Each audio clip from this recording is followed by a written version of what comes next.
Hey Lighthouse, happy Tuesday. As the news of the day has rolled through, so I'm recording this about 4 o'clock on Monday, so it's possible that even more news has come through at the point where you're watching this on Tuesday or Wednesday. But heard the president talk and the new guidelines for gatherings in the whole nation. Are 10 people or less, keep gatherings to less than 10. They're talking about restaurants shutting down and bars and nightclubs were already closed. And of course the immediate thing that I'm thinking of is just, what does this mean for church? And I know this is if you're watching this video, you're certainly concerned with what does this mean for Lighthouse. And it's a group decision. This is something that the leaders and I are working on. It's not just the Grant opinion, but I've never heard, believe it or not, they don't have the what happens when there's these kind of guidelines from the CDC class in Bible school. They just didn't do it. So we're really leaning on prayer, and we're leaning on godly wisdom, and we're leaning on the advice of good people. And there's no fear in us, but there's just scriptures rolling through my head over and over and over. And I wonder if I could just encourage you with a couple of things. And then I do want to open up the book of Proverbs with you. So get a Bible out, get to the book of Proverbs. We'll pick up where we left off yesterday. So we'll pick up in verse 8 of the first chapter. But can I just remind you of a few things? There's no such thing as a virus or a war or a law or anything that would be a threat to the Church of Jesus Christ. Can I remind you that church is not what happens at 10:45 on Sunday mornings here on the corner of Hillby and Wheeler and Seaside. Church is what happens when God calls people to himself from a community. So we are the ecclesia, the called out ones, the church in our area. Now our gatherings are very important, and we're going to do all we can to gather as much as we can. It's super important. But can we remember that God's throne is not rocked by the news of our day? That Jesus' kingship is in no danger of being threatened? That we are sure that there is nothing that could separate us from the love of God, neither height nor depth, nor angels, nor principalities, nor anything else that could separate us from the love of God. So let's take a deep breath. Let's fix our eyes on Jesus, the author and perfecter of our faith. And as we figure out what Sunday looks like, we'll let you know. And we certainly will encourage all of you to not violate your own conscience.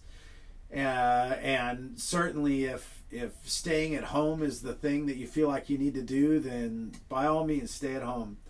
But can we do that not out of fear, but just out of wisdom? Let's battle fear. Let's take a deep breath.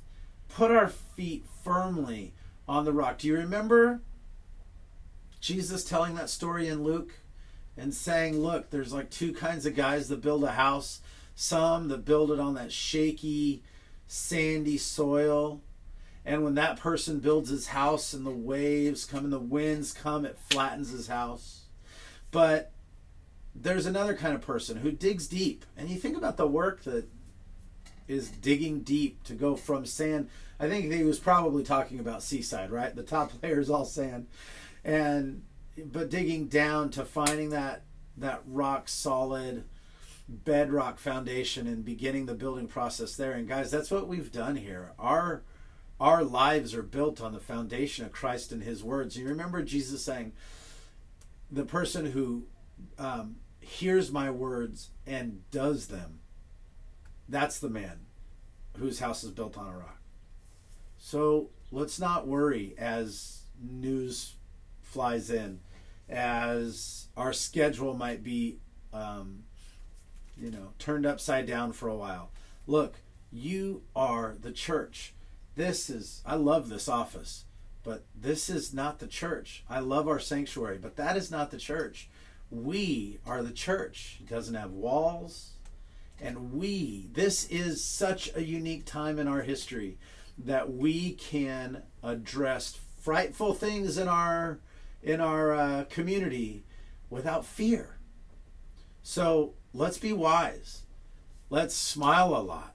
Let's pray a lot. Don't worry about anything, but pray about everything. And let's be people who sink into a deeper understanding that church is not something that happens once a week on a Sunday morning. But church is what happens when the people of God are living out the words of God in their community.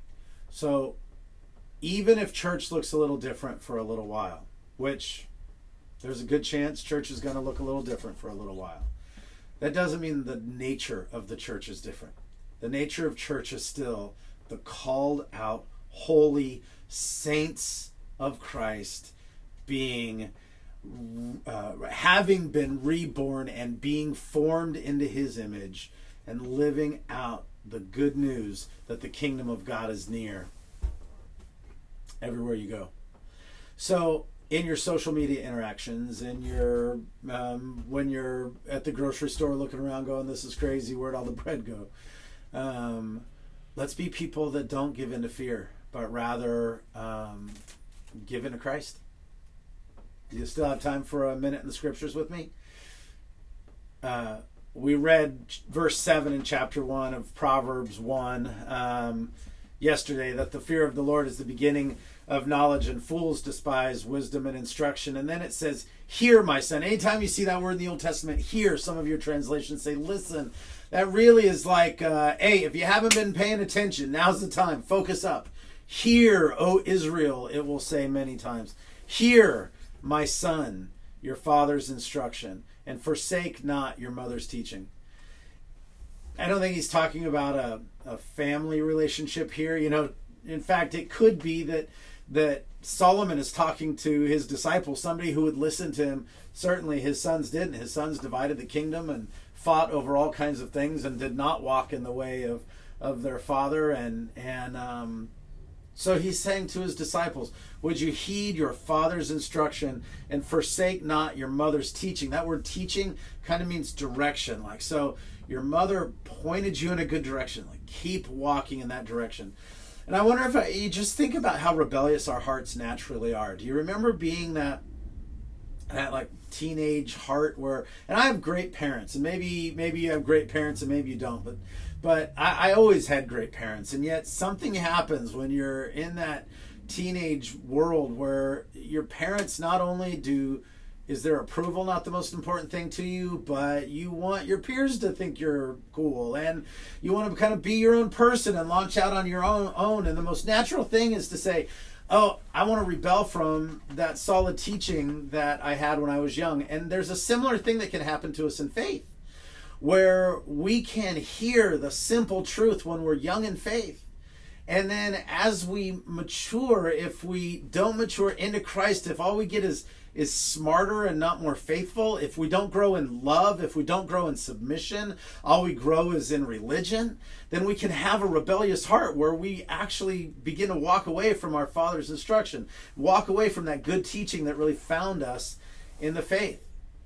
So hear your father's instruction. Don't forsake your mother's teaching, for they are a graceful garland around your head and pendants for your neck. So many times that early instruction, especially if we grew up in church, we look at that as something to rebel from, something like a weight, the burden that we carry. Solomon says, no, actually that basic instruction, that good word that you first responded to, it's like a graceful garland around your head. It's a pendant around your neck. It's like trophies you wear. My son, if sinners entice you, do not consent. Hey, if sinners entice you, don't consent. It takes courage. Like, we have to be kind of tough if we're going to follow Christ, don't we? This is a passage that's going to talk about like waiting for blood and ambush and stuff. And we think, yeah, I know it's been a while since somebody invited me to join a gang. You know, that hasn't happened very much. But man, if sinners entice you, don't consent. What good advice that is. If they say, come with us, let us lie in wait for blood, let us ambush the innocent without reason. Like Sheol, let us swallow them alive, and whole, like those who go down to the pit. We shall find all precious goods. We shall fill our houses with plunder. Throw in your lot with us, and we will all have one purse. Come with us and sin. This is going to be the good life. We'll all share in the spoils. Man, I know that you probably haven't been invited to join a violent gang recently, and you might look at this and go, okay, if anybody asks me to lie in wait and ambush, I won't do it. But I wonder if you've been tempted to assassinate somebody's character. I wonder if you've been invited to gossip. I wonder if you've been invited to fear. I wonder if you've been invited to slander. I wonder if you've been invited to dishonesty. Man, as we get more civilized in our culture, the sins get more palatable.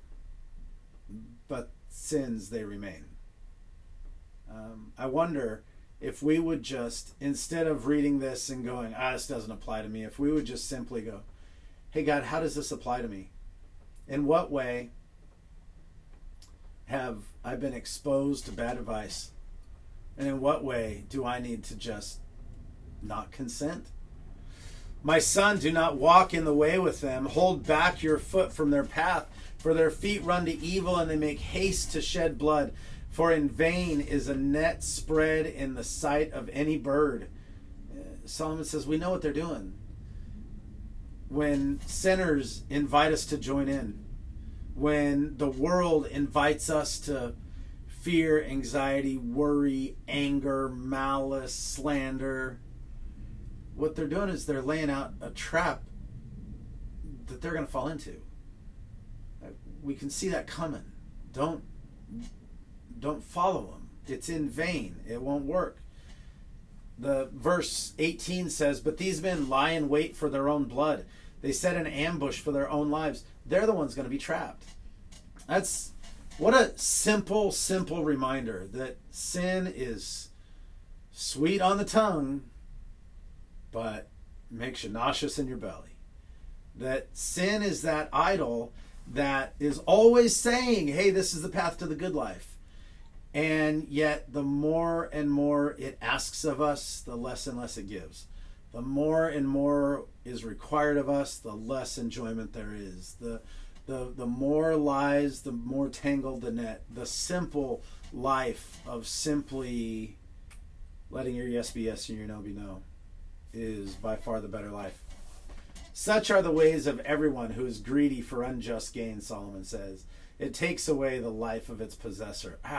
Those who are greedy for unjust gain, that attitude takes away the life of its possessor.